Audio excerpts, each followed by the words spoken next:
হয়েছে না? হ্যাঁ, আমাদের তাকান তো প্রিয় শিক্ষার্থীবৃন্দু, আসসালামু আলাইকুম। আমি কে এম সাদিকুল আলম, উচ্চতর গণিত ক্লাসে তোমাদের স্বাগতম। আজকে আমরা পড়ব কনিক, জ্যামিতির কনিক পড়ব। ঠিক আছে, তাহলে আমরা একটু পড়ি কনিক কি, হোয়াট ইজ কনিক। কনিক হলো, দেখো আমরা একটু বোঝার জন্য চিত্র আঁকি। মনে করো এটা এক্স অক্ষ, এটা ওয়াই অক্ষ। একটা বিন্দু যে আমরা ধরলাম একটা বিন্দু, নির্দিষ্ট বিন্দু, সেই নির্দিষ্ট বিন্দুর নাম হলো এস। আর নির্দিষ্ট একটা রেখা ধরবো এখানে, দেখো যেটা এটা, এই নির্দিষ্ট রেখার নাম হলো দ্বিতাক্ষ। নির্দিষ্ট রেখা একটা চলমান বিন্দু যদি এমন হয় যে তোমার আগে চিত্রটা আমি একবার বুঝাইতেছি। আচ্ছা, এইটা কেমনি আঁকবো, দেখো এতটুক, এখানে যতটুক নিব, ধরো এতটুক এদিকে নেবে ডাবল, তা কত নিচে উপরে টুয়ে, ঠিক নিচেও নিব টুয়ে। এটা একটা পরাবৃত্ত আঁকতেছি। তাহলে এই দেখো, এইটার উপরে যে কোনো একটা বিন্দু নিলাম পি এক্স ওয়াই, যে কোনো বিন্দু পি, সেই পাশে পি। এই পি বিন্দুর থেকে এই এসের যে দূরত্ব, দেখো পি যে কোনো জায়গায় তুমি নিতে পারো, এখানে নিতে পারো পি থেকে এসের দূরত্ব, নির্দিষ্ট বিন্দুর দূরত্ব, আর পি থেকে নির্দিষ্ট রেখার দূরত্ব। দেখো তাহলে আমার কি হলো, এটা নির্দিষ্ট তোমার এস থেকে পি বিন্দুর দূরত্ব এস পি, আর পি বিন্দুর থেকে তোমার এই নির্দিষ্ট রেখার দূরত্ব হলো পি এম। এই দুইটা অনুপাত যদি ধ্রুবক থাকে, দুইটার অনুপাত, তাহলে আমরা এখানে আঁকলাম। দেখো পিটা আমি যদি এখানে না দিই, আমরা এখানে দিই, ধরো পি, তা পি থেকে এস এর দূরত্ব দেখে এস পি, পি থেকে এই নির্দিষ্ট রেখার দূরত্ব এটা পি এম। ঠিক আছে, আচ্ছা আমি যদি এখানে না দিই, পিটা এখানে নেই, তাহলে পি থেকে দেখো যেটার দূরত্ব এস পি, আর এটার থেকে পি থেকে এই রেখার দূরত্ব পি এম। সবসময় অনুপাত ঠিক থাকবে, S P by P. P যদি এখানে নিই, তাহলে যে এস পি হলো এটা আর পি এম হলো এটা। সবসময় S P by P M ধ্রুবক যদি হয়, এই শর্ত মানে, তাহলে তো এই যে পি বিন্দুর সঞ্চার পথ, এই পি বিন্দুর চলার পথকে আমরা বলবো কনিক। ঠিক আছে, তাহলে এই হলো কনিকের সংজ্ঞা। আমি একটা পরাবৃত্ত দিয়ে, প্যারাবোলা বা পরাবৃত্তের উদাহরণ দিই। এখন আমরা যদি মনে করো একটা উপবৃত্ত দিয়ে দিই, সেই উপবৃত্তটা চেহারা হলো এরকম। তা এই উপবৃত্ত, তাহলে আমাদের দেখো যে নির্দিষ্ট একটা রেখা আঁকলাম, এই যে একটা দিয়ে বোঝাই, আর একটা নির্দিষ্ট বিন্দু ধরলাম এই যে এস। তাহলে দেখো এই যে কোনো একটা বিন্দু নিলাম পি, পি থেকে এই নির্দিষ্ট রেখার দূরত্ব আর এটার দূরত্ব দেখো। তাহলে পি বিন্দু থেকে নির্দিষ্ট বিন্দুর দূরত্ব হলো এস পি, আর পি থেকে নির্দিষ্ট রেখার দূরত্ব হলো পি এম। সবসময় কী হবে, এটা ধ্রুবক হবে ই। যে কোনো বিন্দু নেই, তুমি এখান থেকে নাও পি, এটা পি নিলাম, পি থেকে এসের দূরত্ব, আবার পি থেকে নির্দিষ্ট রেখার দূরত্ব। অর্থাৎ কোনো সমতলে চলমান কোনো বিন্দু যদি দূরত্ব, নির্দিষ্ট বিন্দুর থেকে ওই বিন্দুর দূরত্ব এবং নির্দিষ্ট রেখার থেকে ওই চলমান বিন্দুর দূরত্বর অনুপাত যদি ধ্রুবক হয়, তাহলে এই চলমান বিন্দুর এই সঞ্চারপথকে আমরা কনিক বলি। তাহলে এই একটা কনিক আঁকলাম, ওই একটা কনিক। আমাদের কয়েক ধরনের কনিক আছে, তার মধ্যে আছে প্যারাবোলা, এই আছে, এটা আছে উপবৃত্ত, অধিবৃত্ত আছে। ঠিক আছে, বৃত্তকে আমরা ধরে নিই।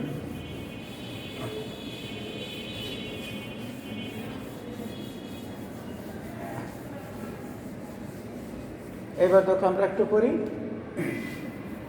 প্যারাবোলা। প্রথমে আসি প্যারাবোলা, বাংলায় বলে পরাবৃত্ত। ঠিক আছে, এটা হলো একটু আগে আমরা মডেলটা দেখো, Y square equal two 4ax। তাহলে এটার আমরা আঁকবো কেমনে, এক্স অক্ষ, ওয়াই অক্ষ।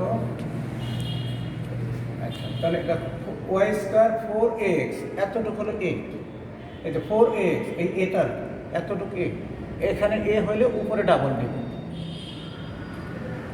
নিচেও ডাবল নিব, মুক্ত হস্তে রাখতে হবে। ঠিক আছে, তাহলে এইটা হলো প্যারাবোলার ফোকাস, এটার স্থানাঙ্ক কত A0, এটা ছিল কত O00। আর এইটাকে বলি আমরা উপকেন্দ্রিক লম্ব। তাহলে এটা হলো উপকেন্দ্র বা ফোকাস, আর এটা হলো উপকেন্দ্রিক লম্ব। এখানে স্থানাঙ্ক দেখো A2i, এটা কত হলো আমাদের A2i, আর এখানে A-2i, তাই না? আর এই উপকেন্দ্রিক লম্বের সমীকরণ x = a, আর এই যে পাশে নির্দিষ্ট যে রেখাটা এটা x = হলো -a, এটার নাম হলো দ্বিকাক্ষ। এটার নাম কি? দ্বিকাক্ষ। দ্বিকাক্ষ। তো দেখো আমরা যদি এটার বর্ণনা দিই, তাহলে আমাদের শীর্ষবিন্দু কত?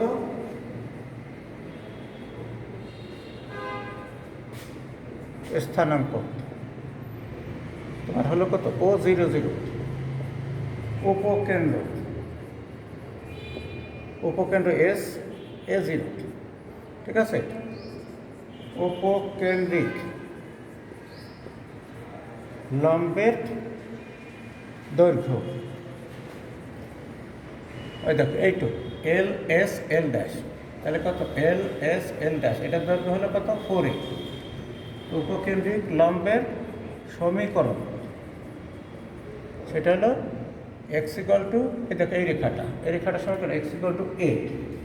তারপরে দ্বিকাক্ষের সমীকরণ, দ্বিকাক্ষের সমীকরণ এটা x = a, তাহলে এটা হলো এইখানে আছে, এটা কত x = -a, ঠিক আছে? তো এই হলো আমাদের e। আর আমাদের এটা হর শর্ত কি দেখো, যে কোনো বিন্দু এটা যদি p হয়, p, তাহলে p থেকে এটা দেখো যে কোনো দূরত্ব SP, আর এটার থেকে এই যে নির্দিষ্ট রেখা দ্বিকাক্ষের লম্ব দূরত্ব, এটা হলো কত PM, এটা হলো m। তাহলে আমাদের কি হবে SP/PM = হলো E। তাহলে এই ক্ষেত্রে পরাবৃত্তের ক্ষেত্রে E = হলো 1। যদি E 1 হয় তাহলে সেই ক্ষেত্রে আমরা বলবো হলো পরাবৃত্ত, ঠিক আছে? তাহলে আমাদের এই পরাবৃত্তের সূত্রগুলো লিখলাম। তাহলে কি কি লিখছি?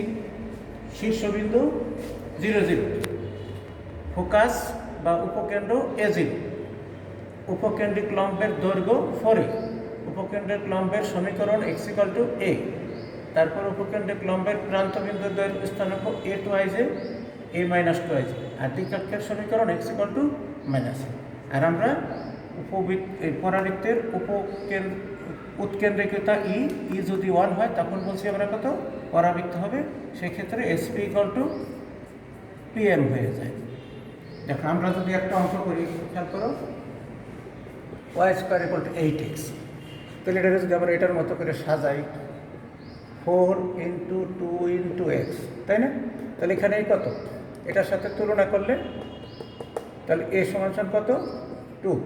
তো দেখো আমরা যদি শীর্ষবিন্দুর স্থানাঙ্ক লিখি তাহলে কত 0 0, উপকেন্দ্রের স্থানাঙ্ক কত হবে তোমার A0 মানে কত, তাহলে 2 0, উপকেন্দ্রের লম্বের দৈর্ঘ্য কত 4a, তো 4 × 2 8, উপকেন্দ্রিক লম্বের সমীকরণ x = a, তার মানে কত x = 2, দ্বিকাক্ষের সমীকরণ x = -a, তার মানে x = -2, তাই না? এই তো কথা। তাহলে আমরা এটা কেমনে আঁকছি, এখান থেকে দেখো এতটুকু নিলাম কত, আচ্ছা এটা আমি আবার এঁকে দেখে নিলাম, নতুন করে আঁকি, ঠিক আছে? তাহলে বুঝতে সুবিধা হবে। x অক্ষ y অক্ষ, তাহলে আমাদের এটা কত আছে, a = হলো 2, তাহলে এতটুকু নেবেন 1 2, উপরে যাবে এই জায়গায় যদি যা এতটুকু a মানে 2, উপরে যাবে তাহলে ডাবল 4।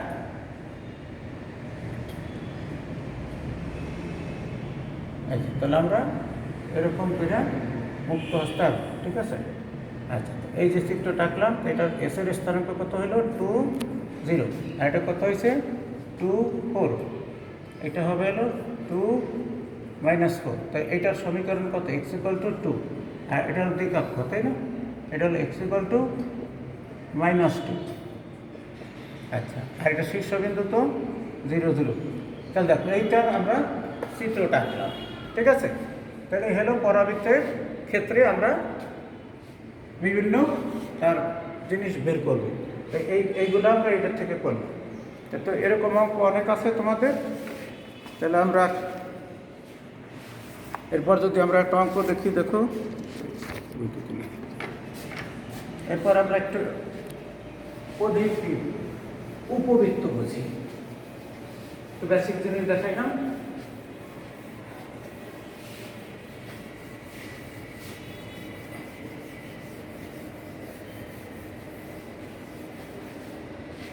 এবার আসি আমরা উপবৃত্ত দেখো। উপবৃত্ত ইলিপস,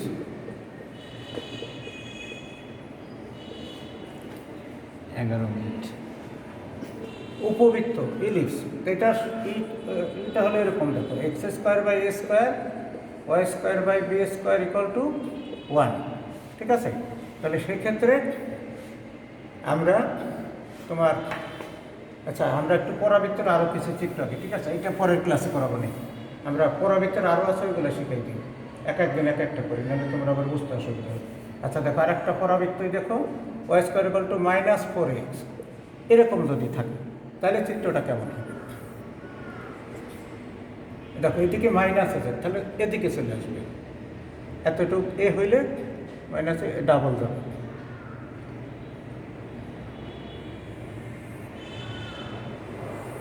এরকম এটার চিত্র এটা, এটার দিকাক্ষ এটা, তো এটার এস হইতে আসছে কত?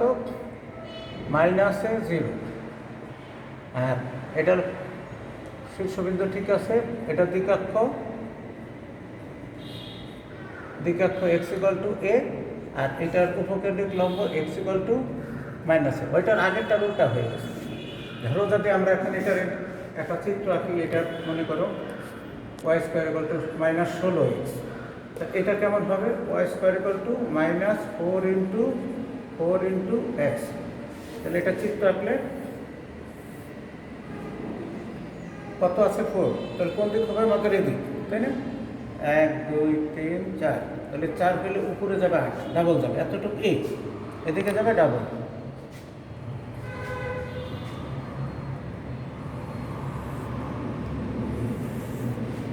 দেখো এটার চিত্রটা আঁকতেছি আমরা, এটা x অক্ষ, এটা y অক্ষ, তাহলে এটা শীর্ষবিন্দু 0 0।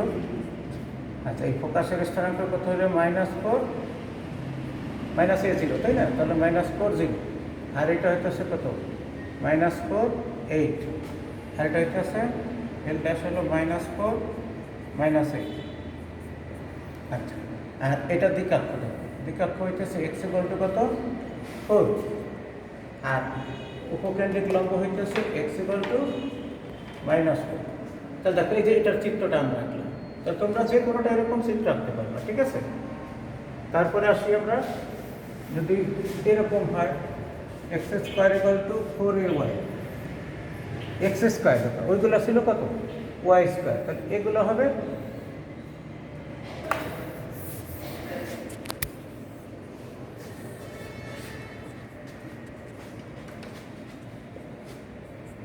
এটা হবে উপরের দিকে চিত্রটা। এতটুকু যদি মনে করো এ হয়, তাহলে এদিকে ডাবল দেবে।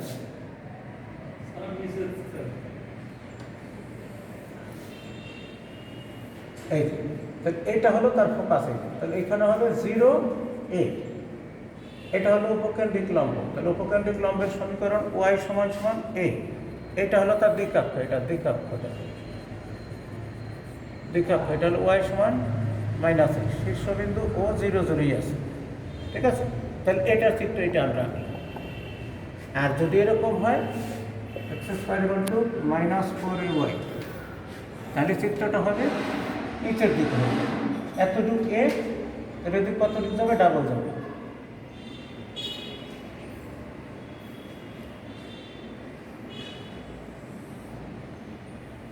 এরকম ঠিক আছে। এটা হলো তার ফোকাস, কত হলো? 0 এবং -a, আর এটা 0 0। এটা দিকাক্ষ, দিকাক্ষ y সমান a, আর এটার হলো y সমান -a, ঠিক আছে?